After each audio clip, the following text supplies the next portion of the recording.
को कमजोर करने के लिए वैक्सीन बेहद जरूरी है, लेकिन अब हरियाणा समेत दूसरे राज्यों में वैक्सीन का संकट है। करनाल में वैक्सीन की कमी के चलते 18 से 44 साल के उम्र के लोगों के लिए रजिस्ट्रेशन नहीं हो रहा। अभी जिले में महज 10.5% युवाओं को ही वैक्सीन लगी है। करनाल में 6 लाख लोग ऐसे हैं जिनकी उम्र 18 से 44 के बीच में है, लेकिन अभी तक महज 63,328 लोगों को ही वैक्सीन लग पाई है। वहीं वैक्सीन की कमी पर बीजेपी का कहना है कि हर जगह पर्याप्त मात्रा में वैक्सीन उपलब्ध हो सके, इसके लिए कोशिशें की जा रही हैं।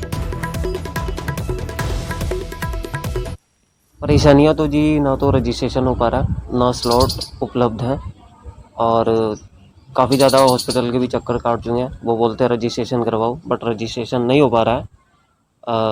काफ़ी दिक्कतें आ रही हैं क्योंकि स्लॉट उपलब्ध है नहीं। लोग चक्कर काट रहे हैं कि वैक्सीन लगवाएं, ये दिक्कतें आ रही हैं। तो आपकी बात ठीक है कि 18 से 44 की लगी, क्योंकि पहले जो थी वो ज़्यादा उम्र वाले को लग रही थी, बाद में इनको लगनी शुरू हुई, तो वो है। लेकिन कुल मिला के अभी तक लगभग 3 लाख के करीब हमने इंजेक्शन लगाए दिए। आप मानते हैं वैक्सीन की कमी है इस समय थोड़ी? नहीं, देखिए अब कहीं भी इतनी बड़ी अगर विपत्ति आएगी, अभी तो वैक्सीन की खोज ही रही, तो एकदम कोई चीज़ ऐसे तो पैदा नहीं हो जाएगी। तो अब कोई दिक्कत ही आनी है, पूरी दुनिया में दिक्कत है।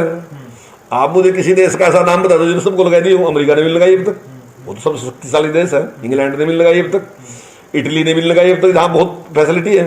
तो ऐसा कहीं नहीं है कि कोई चीज़ का अब जिसकी चीज़ की डिमांड बहुत ज़्यादा है और उत्पादन उतना है नहीं, एकदम तो नहीं इतना उत्पादन हो सकता कि सारी दुनिया को एकदम दे, तो उसमें टाइम लगता है। लेकिन जिस स्पीड के साथ सभी काम कर रहे हैं, अधिकारी भी काम कर रहे हैं और जो बनाने वाले हैं वो भी काम कर रहे हैं, तो मैं समझता हूँ आने वाले टाइम में थर्ड वेव को लेकर।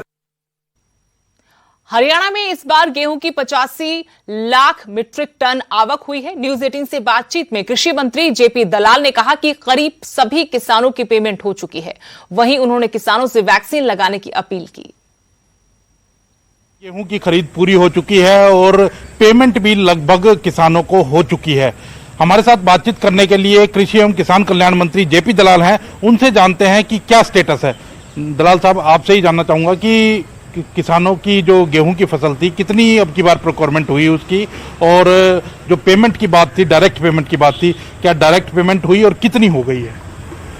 इस बार ये साल किसानों के लिए, हरियाणा के किसानों के लिए खासकर एक अभूतपूर्व साल रहा है, क्योंकि सबसे थोड़े समय में अच्छी खासी फसल, लगभग 85 लाख मीट्रिक टन की गेहूं की हमने प्रोक्योरमेंट की, सबसे जल्दी पेमेंट की और लेट पेमेंट का उनको ब्याज भी दिया।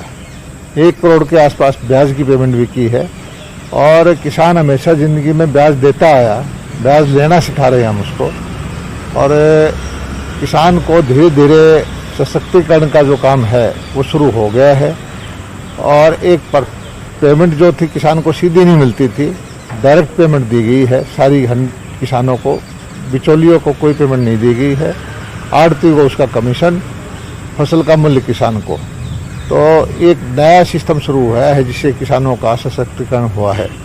और दूसरी बार जो हमारी प्रोक्योरमेंट का काम होता था मस्टर्ड का, सरसों का, वो इस बार भाव जो है 4600 के बजाय बाजार में ही 5000, 6000, इस वक्त 7000 रुपये क्विंटल का चला हुआ है।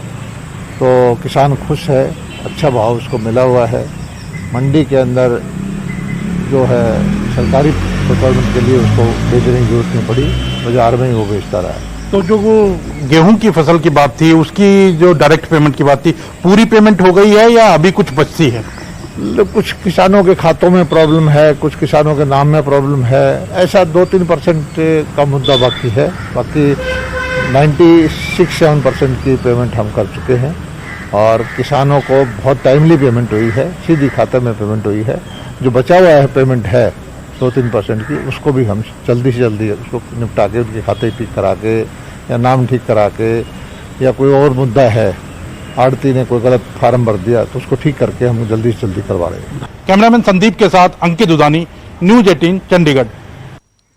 यहां रुकेंगे छोटे से ब्रेक के लिए।